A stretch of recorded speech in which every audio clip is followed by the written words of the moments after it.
Cardigan and Flicker, Valley Guardians, Episode 5, Echoes in the Dark. The tunnel was cool and damp, the air filled with the earthy scent of moss and damp stone. Camden, Rayden's carrot staff, cast an icy blue glow that danced on the tunnel walls, revealing strange and interesting patterns in the rock. Aurora held tightly to Flicker's hand, her blue eyes wide with curiosity.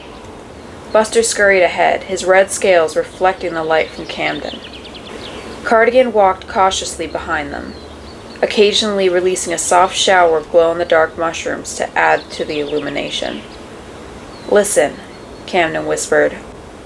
"Can you hear that?" They all stopped to listen. A faint rhythmic dripping sound echoed through the tunnel. "It's just water," Buster said, a little nervously. He wasn't a big fan of enclosed spaces.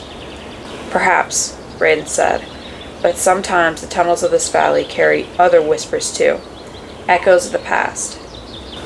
As they walked further, the dripping sound grew louder, and they noticed small puddles forming on the ground. Suddenly they heard another sound, a faint, almost ghostly sigh that seemed to come from the depths of the tunnel. Aurora squeezed Flicker's hand tighter. "What was that?" she whispered, her voice trembling slightly. "I don't know," Buster admitted, his own scales prickling with a bit of unease. Cardigan gently floated closer to Aurora and Flicker, releasing a calm scent of lavender. "It's all right," she said softly. "We're all here together." Rayden held Camden aloft. "These tunnels sometimes play tricks on your ears.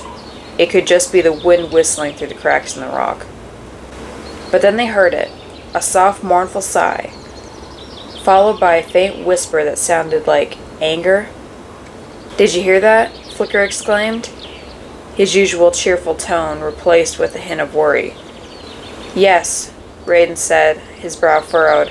"That didn't sound like the wind." Suddenly, the ground beneath their feet vibrated slightly. Small pebbles danced on the floor. "What's happening?" Buster asked, his voice a little shaky. "I'm not sure," Rayden said, his eyes scanning the tunnel walls, "but I have a feeling we're not alone down here."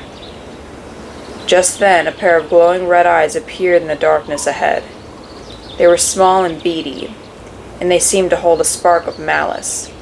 More pairs of eyes began to appear, dotting in the darkness, like angry embers. "Imps," Rayden hissed, his grip tightening on Camden. "I thought we had seen the last of them after their leader was dealt with." Cardigan remembered the previous adventure, the one she and Flicker had been a part of before they met Buster and Aurora. They had indeed banished a troublesome imp leader who had been causing trouble in the flower fields. It seemed his followers hadn't forgotten. The imps began to creep closer, their tiny forms shadowy in the dim light. They chittered and growled, their red eyes fixed on the dragons. "It seems they come for revenge," Rayden said grimly. "We need to get out of this tunnel, and fast." Sweet dreams, and thank you for listening.